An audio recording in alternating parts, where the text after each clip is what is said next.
Hai teman-teman, kembali lagi bersama saya David Cahyadi dan hari ini saya ingin berbicara mengenai sesuatu yang sebenarnya bukan ranah saya, tapi ya tidak ada salahnya saya berbagi sedikit ya pengalaman saya dalam belajar bahasa Inggris. Nah, bagaimana cara menjadi fasih dalam bahasa Inggris? How to be fluent in English? Itu segala saya akan berikan beberapa tips ya menurut saya. Nah, sekali lagi, saya dulu pernah sempat les di embassy dulu ya di Jalan Gajah Mada itu. Waktu SD saya kalau nggak salah 2 atau 3 tahun saya ngeles di sana mengikuti kurikulum mereka dan selebihnya saya sering dengar ya lama-lama saya kuliah di luar negeri.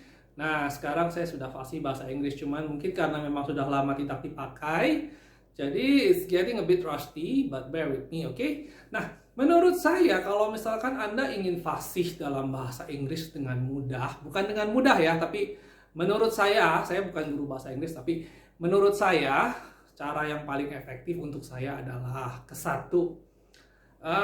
Kita mulai dari yang basic saja. First is your alphabet. A, B, C, D, E, dan seterusnya sampai dengan Z, W, S, T, U, V, Q, R, itu semua kalian harus hafalkan. Kenapa? Memang kesannya itu sangat-sangat kayak anak TK, gimana gitu. Tapi percayalah kalau misalkan alfabet kalian bagus, nanti kedepannya akan enak. Kalian pronunciation-nya akan seperti layaknya seorang ya fasih gitu loh. Kamu nanti baca berita walaupun banyak hal yang saya masih gak ngerti, kita masih gak ngerti, tapi minimal kita bacanya itu masih jelas. Exclamation, proclamation, bills of right, house of justice, misalkan apalagi kata-kata apa aja misalkan ya, download, monetization, acclimatization, pokoknya semua yang ada tulisannya saya bisa baca, minimal saya bisa sebut. Jadi alfabet kita harus benar. Seperti kita bahasa Indonesia ya, misalnya saya membaca Bahagia, Trenggalek, Madiun, Ponorogo, Bojonegoro, semua. Walaupun kadang ada yang saya nggak tahu di mana, tapi saya kalau lihat bahasanya saya bisa baca seperti layaknya orang Indonesia ya, jelas saja karena saya orang Indonesia, saya bisa bahasa Indonesia. Tapi kurang lebih konsepnya sama ya. Jadi alfabet kalian pertama harus benar. Kedua, biasanya yang menjadi momok paling menakutkan bahasa Inggris itu yaitu adalah grammar. Ada 16 grammar kalau nggak salah. Ya terus terang saya sampai sekarang pun saya nggak ngerti gitu apa saja grammar. Grammar, gerund, progressive pronoun, conditional if, interrogative if atau apa, saya terus terang saya nggak ngerti. Sama kayak saya bahasa Indonesia dari kalian, kalimat majemuk setara, kalimat majemuk bertingkat, subjek, predikat, segala macam objek. Saya nggak ngerti. Dulu waktu SD saya mungkin pernah belajar, saya ngerti sedikit-sedikit subjek, predikat, objek. Tapi ya gitu aja. Saya nggak ngerti sampai dalam-dalamnya semua saya nggak ngerti. Nah begitu juga dengan bahasa Inggris. Bahasa Inggris itu sebenarnya memang tensesnya itu ada past perfect, ada past perfect continuous, tapi kamu harus punya 4 aja. Present, ya kan? I am eating, I read, I go, itu very basic ya. Present continuous, I am swimming, I am studying, I'm driving, itu semari yang terus berjalan, oke? Nah past itu ya kemarin, future itu I will. Nah itu aja dulu 4. Menurut saya kenapa vocabulary itu sangat penting, lebih penting dari grammar. Misalkan saya nggak bisa bahasa Inggris ya, saya mau pesen McDonald misalnya, one burger, oke? The correct way to say is, can I have one burger please? Can I have one Big Mac please? Can I have one cheeseburger please? Preferably with ketchup sauce atau preferably with extra cheese atau apa, itu nggak penting. It's good if you can say it like that. Tapi one burger, one cheeseburger, it works. Jadi apa? Jadi kalau misalkan kita punya vocabulary yang cukup, kita bisa bertahan hidup. Itu dulu satu. Karena kenapa? Kalau kamu punya tenses yang perfect, 16-16-nya kamu kuasain, tapi kamu nggak punya vocabulary untuk isinya, kamu nggak akan kemana-mana. Tapi kalau misalkan kamu bisa punya vocabulary yang banyak, kamu bermodal 4 past tense saja, kamu sudah bisa melanglang buana gitu ya. Jadi jangan pusingin soal gerund lah, aturan-aturan yang ngejelimet, possessive pronoun. Sampai sekarang saya pun nggak tahu. Yes, I can speak clearly, I can type clearly, I can read novels, I can read news. 99% I understand what they are saying, but I don't know about what is a gerund. Jadi jangan tanya saya gerund itu apa sih Pak David, saya juga nggak tahu. Pokoknya saya cuma tahu, ya pokoknya saya bisa ngomong lah kayak bahasa Indonesia, kita nggak tahu apa itu predikat tersusun atau apa, majas metonimnya, kita semua nggak tahu ya kan. Nah, jadi jangan terlalu terpaku pada grammar. Bukan saya bilang grammar nggak penting ya, tapi jangan kalian ribetin dengan aturannya S rumusnya ya. Misalkan subjek tambah will tambah ing, harus pakai have, harus pakai has been, harus pakai gimana. Itu aturannya apa? Itu akan bikin kalian terhambat sendiri, akan bikin kalian mabok sendiri, dan akhirnya kalian putus asa sendiri karena tidak ada kemajuan. Oke, nah kalau saya pribadi itu saya balik. Saya udah belajar vocab, saya udah belajar itu. Yang ketiga itu baru saya baca. Saya baca, saya dengar lagu. Oke, nah satu contoh yang sederhana saja ya, I Want It That Way. Backstreet Boys ya kalau nggak salah. Oops, I Did It Again. Nah, saya kalau inget Britney nyanyi atau Backstreet Boys nyanyi, Oops, I Did It Again, itu kan berarti in the past, I did again. Nah, saya tinggal ganti, Oops, I slept again, ya kan? Oops, I scold them again. Jadi sebenarnya gini loh, kalau misalnya kita nggak ingat grammarnya, kita nggak perlu ingat rumusnya, kita ingat aja satu judul lagu yang kurang lebih berkata di I want it that way, oke? I want it this way, I want it that way, I want it another way, itu sama aja. Jadi kita pinjem cetakannya, formatnya, kita ganti vocabulary-nya saja. Nah, itu akan memudahkan sekali gitu. Jadi kita dengar lagu beberapa. Saya waktu kelas 5 SD, saya udah mulai baca novel ya, R.L. Stein itu dalam bahasa Inggrisnya langsung. Ya memang saya nggak ngerti. Jadi jangan berusaha Anda ngerti semuanya sepotong demi sepotong, baca aja. Nanti konteks akan seperti, kalau vocabulary Anda cukup, nanti konteksnya akan keluar dengan sendirinya. Dan lama-lama walaupun terbata-bata, Anda akan mulai ngerti bahasa Inggris, Anda akan mulai bisa baca, dan tinggal dilatih dengan dengar musik, dengan vocabulary, dengan conversation dan segala macam, tapi harus ada basicnya dulu, ya kan? Nah itu tadi. Nah satu lagi adalah saya mau bicara sedikit panjang soal aksen. Jadi ada satu teman saya nggak kenal di internet, dia bilang, saya ngeles Inggris di salah satu kursus yang ternama lah di Jakarta. Nah saya juga, orang bilang saya punya British accent, saya cuma ketawa aja gitu loh. There is no such thing for us Asians to have a British accent, oke? Kalau orang Singapura mereka punya Singlish accent. Orang Bollywood biarpun misalkan Inggris mereka perfect pun secara grammar, secara tense, secara gimana pun mereka tetap ada Indian accent. Orang Jepang, orang China, orang Korea mereka semua itu punya aksen. Nah kalau misalkan kita, we as Asians, we have Asian accent. Bahkan orang yang sudah tinggal lama imigrasi pun tetap tidak bisa lari dari yang namanya Asian accent. Jadi jangan pusing kamu British accent, American accent, there is no such thing as that bullshit gitu ya. Saya bilang aja nggak ada gitu. Ada nggak orang yang benar-benar menguasai British accent? Ada. Aktor, biasanya aktor ya. Itu pun mereka juga kesulitan karena nggak semua orang aktor itu bisa berakting dalam biasanya British, antara British dan American accent itu sangat-sangat berbeda. Australian accent itu, European accent, South European accent itu semuanya berbeda-beda ya. Nah, jadi mereka juga kesulitan, apalagi kita yang bahasa Inggris masih belepotan, kita udah ributin soal British accent, American accent, itu nanti dulu. Ada nggak orang yang punya, orang Asia yang bisa? Kalau misalkan dia dari kecil, dari besar, itu dibesarkan dengan budaya misalnya London, dia akan punya London accent. Jadi satu UK itu juga ada aksen-aksennya, ada aksen Liverpool, ada aksen Scottish, ada aksen Cockney misalnya ya. Jadi mereka itu kayak kita orang Indonesia aja ya. Kita semua bahasa Indonesia. Tetapi ada yang bahasa Indonesia logat Jawa, ada yang bahasa Indonesia logat Sunda, ya mungkin ada bahasa daerah Madura, Bali atau sebagainya. Saya kurang gitu ngerti karena saya cuma di Pulau Jawa, cuma ada yang biasanya umum buat saya itu mungkin kalau perantau itu orang Madura biasanya ada ciri khasnya sendiri ya kalau berbicara. Nah, kalau misalkan orang Sunda itu jelas ada. Saya lama di Bandung, saya tahu gitu logat Sunda dalam bahasa Indonesia itu ada. Jawa udah pasti. Kita semua tahu ya. Nah, jadi begitu juga jangan bahasa Inggris. Bahasa Inggris itu kalian nggak usah terlalu pusing dengan what kind of accent do I have. You're all Asian accent. It's not wrong. Yang penting apa? Yang penting kamu bisa berkomunikasi dengan lancar sama bos kamu, sama teman kamu. Itu yang paling penting. Kamu nggak usah pusingin British accent. Kamu nggak usah pusingin segala macam. Accent will come naturally, dan buat saya yang udah belasan tahun berbicara bahasa Inggris pun saya nggak bisa menguasai Australian accent, British accent. I'm still Asian accent, Indonesian accent. Oke, nggak masalah. Orang China itu yang udah fasih bahasa Inggrisnya pun tetap aja ada aksen Asian-nya gitu loh. Jadi jangan pusing soal British accent, American accent, itu nanti dulu. Yang penting kamu bisa ngomong. Jangan bikin grammar, basically jangan bikin grammar mistake yang sangat-sangat, misalnya I reading itu sangat-sangat gelitik dan pasti tahu dan pasti kamu kena komplain. Jadi tidak ada ya I am reading, oke, I read itu ada. Saya nggak mau ajarkan karena saya ajarkan yang cara khas aja. Jadi pertama alfabet, so that you can speak properly. Jangan sampai V sama P. V itu biasanya orang Sunda paling kesulitan ngomong bahasa V.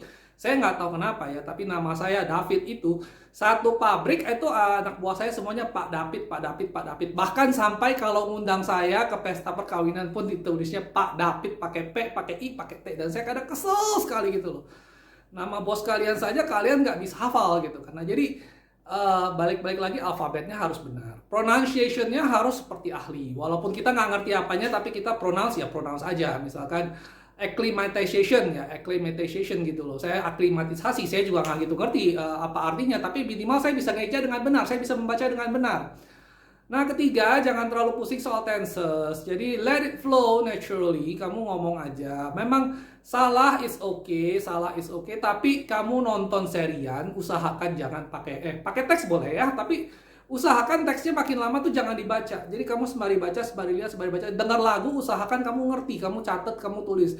Dan tidak ada, maksudnya apa sih? Tidak ada resep rahasia dalam bisa bahasa fasih bahasa Inggris ya. Jangan dengarkan orang kamu ngeles di kita 7 minggu tiba-tiba jadi fasih. Itu nggak ada. Bohong. Belajar bahasa itu memang butuh waktu, butuh keringat, dan butuh ketekunan, ya kan? What you are is what you practice every day. Jadi jangan pernah punya pikiran ada cara singkat, cara kilat gitu 7 minggu itu nggak ada. Saya belajar juga 3 tahun itu nggak langsung hari ini bisa ngomong seperti ini. Saya harus baca setiap waktu luang saya gunakan untuk membaca. Cuman enaknya kalau bisa bahasa Inggris sekarang banyak bacaan itu materialnya banyak sekali ya, karena banyak artikel di Quora, di mana-mana, di internet semua rata-rata bahasa Inggris. Jarang sedikit sekali yang disadut dalam bahasa Indonesia.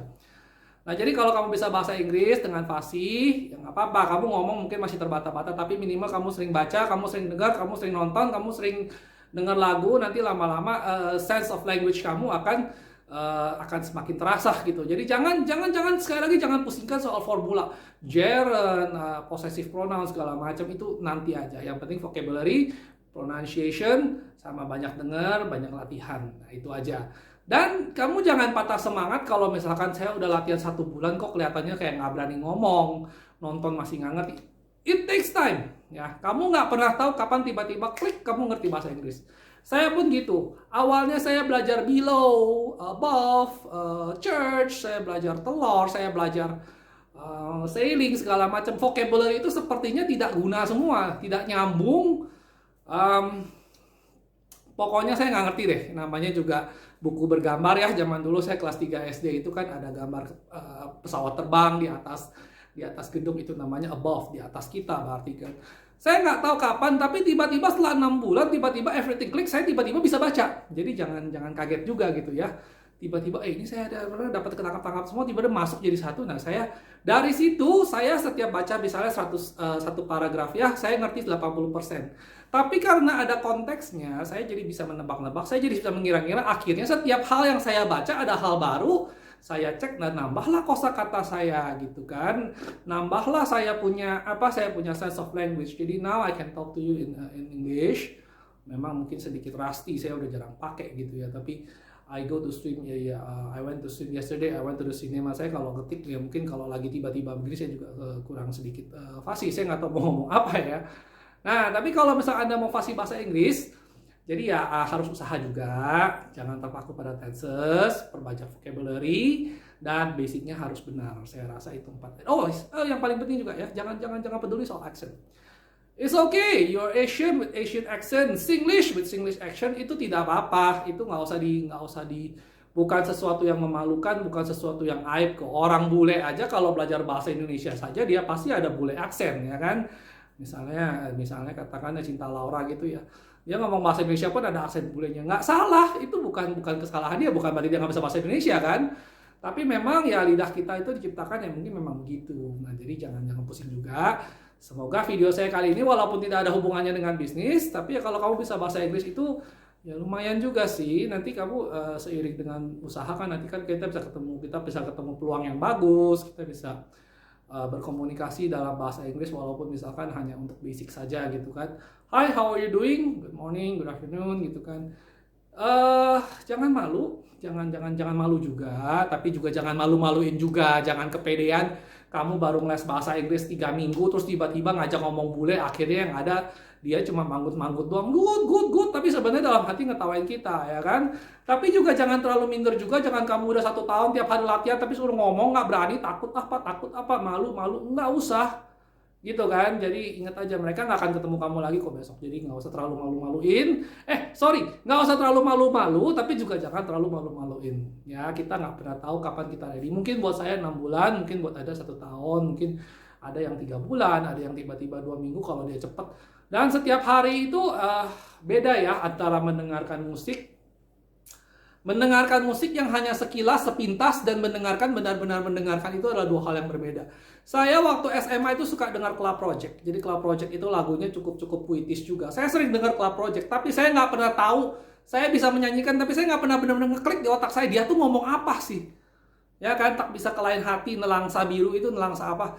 Itu saya nggak ngerti. Baru setelah saya bertahun-tahun kemudian saya gali kembali, saya benar-benar pikirin gitu. Dia tuh ngomong apa sih? Line pertama itu artinya apa? Nah baru, dia ngomong begitu. Nah begitu juga Anda dengan bahasa Inggris. Anda kadang-kadang kita dengar lagu, kita bisa lafal, kita bisa latah ya. Kita bisa bernyanyi, tapi kita sebenarnya nggak tahu dia tuh ngomongin apa sih. Nah kalau kalian mau melatih Inggris kalian, usahakanlah kalau dengar lagu itu dengan kesadaran yang terbuka gitu. Jadi berusaha dia ngerti apa sih gitu loh. Apa sih yang dia ngomongkan. Ya mungkin awal-awal, let's start with love songs, romantic songs yang pretty simple, pretty basic gitu kan. Baru nanti kita mulai ke arah rap, kita mulai ke arah R&B, kita mulai ke arah misalkan Tupac Shakur itu kalau udah rap itu istilahnya udah kelas atas lah gitu loh. Mereka punya jargon, mereka punya lingo, mereka punya idiom juga, itu udah khusus, itu istilahnya black culture gitu yang memang kita harus sedikit riset. Bahkan Eminem pun saya juga harus riset gitu loh. Ini apa sih culture apa sih yang mereka omongkan gitu kan. Nah, tapi itu nanti ya, itu udah advance, kalian akan bisa dengan sendirinya.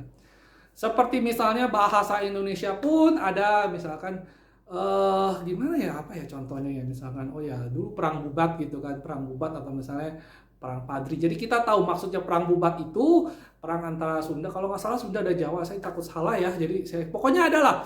Jadi kalau orang bilang Alamo, misalkan Alamo itu orang tahu misalnya bagaikan perang puputan gitu.